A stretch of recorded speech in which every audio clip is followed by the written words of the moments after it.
I'm Karen Daniel from YSA, here to help you think about telling your story and evaluating your project as you plan for the September 11th National Day of Service and Remembrance.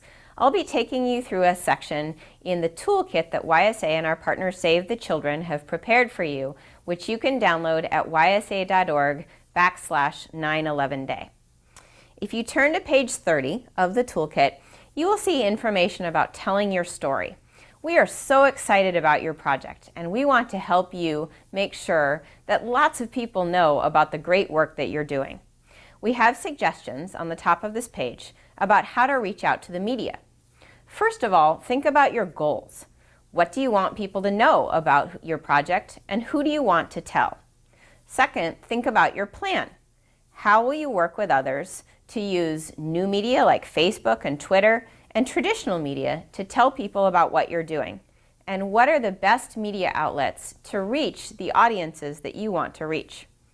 At the bottom of page 30, we give you tips for interviewing with journalists.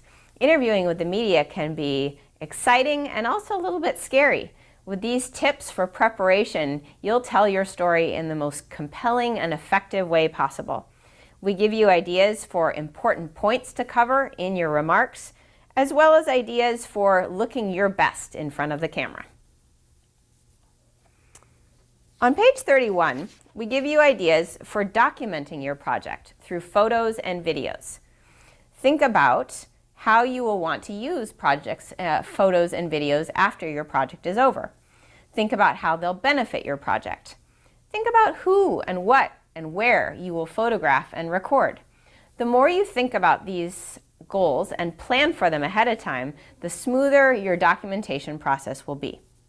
We give you tips to get started. For example, think about volunteers that particularly enjoy taking pictures and video and encourage them to help you out. Document the whole process. It's exciting for us at YSA to see what you're doing before and after the project, as well as during the process, so that we can see how young people have really paved the way for an effective experience.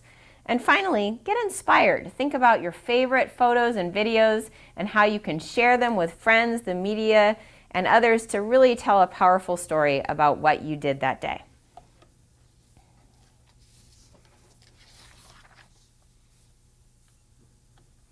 Finally, evaluating your project outcomes. On page 33 of the toolkit, you'll see tips and ideas for how you can effectively measure, track, and record your project outcomes.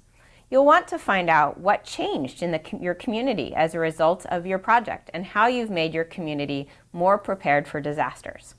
Think about your initial vision for your project. What did you want to change and accomplish? What were your project goals?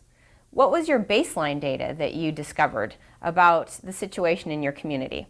And then finally, what were your project outcomes, including the number of people that volunteered and benefited from your project?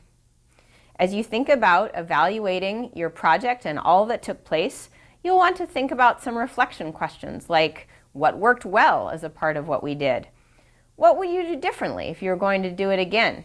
And what did you learn from the process? Finally, as you think about evaluating your project, remember that it's okay if things didn't go quite according to plan. We know that people learn from what they do and make their projects even better next time. Think about the challenges that you faced, and next time you plan a project, you'll know what to do to have even greater impact.